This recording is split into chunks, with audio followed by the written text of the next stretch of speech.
Yeah, Mom, her name was Norma. She always hated her name. She always thought Norma Rita was an ugly name. Obviously, I only thought of her as Mom. Yeah, she was awesome. You know, she was one of my best friends. She was a petite little brunette, real tiny, under 100 pounds. Always kept herself in shape. She had been a model when she was younger. She actually ended up being my dad's secretary at Shell when he worked at Shell. So she was always really proud of her look. She always got up before anyone else and, as she said, put herself together in the morning. And she lived for her boys, my dad and I. You know, she loved keeping a great house.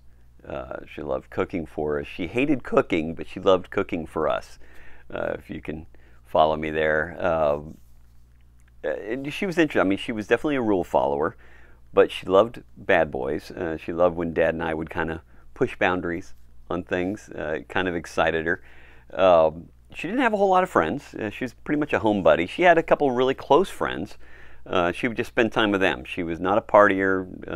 Neither one of them ever went out to clubs. It was something I got from them. I was definitely a mama's boy. I don't think my feet even touched the ground for the first 4 years. She carried me around on her hip everywhere. We laughed constantly, and she loved my buddy Jim. I mean, you have a unique set of parents, right? You got a 90-pound Tasmanian devil, or Cajun devil, right? Right, yeah. And this Russian bear. And how different things would have been with a different set of parents. Yeah.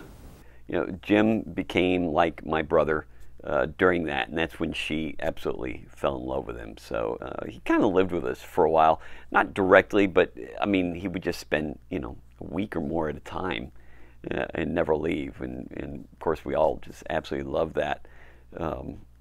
Yeah, I remember a lot of the laughing and getting the giggles with her up half the night, just laughing. At least we did that until the attacks.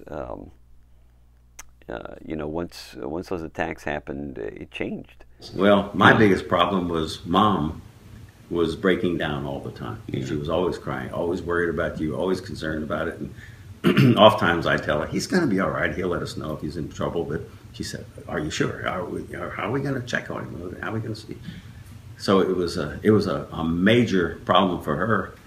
And I remember the whole mood of everybody, your mom, your dad, it was just totally different. I mean, your dad's a big jokester. Your mom's always positive, right? So your mom was dead serious. You know, no, it's not that she was negative, it was just business. You know how when you're at the doctor's, and then all of a sudden they find something that's very serious, they become very professional. Yeah. Everything. Changed how we lived, changed how we thought. She didn't laugh as much. She was obviously scared. And my mom was scared about a number of things growing up anyway. She was afraid of 13th floor in buildings. She was afraid of Friday the 13th. But nothing like once those attacks happened and all those death threats. Those really scared her, which is why she tried to change her looks and hide herself when we were going through the court trials. Your memory of the wig does remind me of why she put it on, because I don't even know where she got the wig, but she said she really didn't want to look like herself. She was a brunette and wanted to look like a blonde simply so she wouldn't be recognized on the street by these guys very easily because they had threatened her so badly. I remember her buying wigs and wearing them. Yeah, those death threats changed. She couldn't walk past a door without making sure it was locked 2 or 3 times.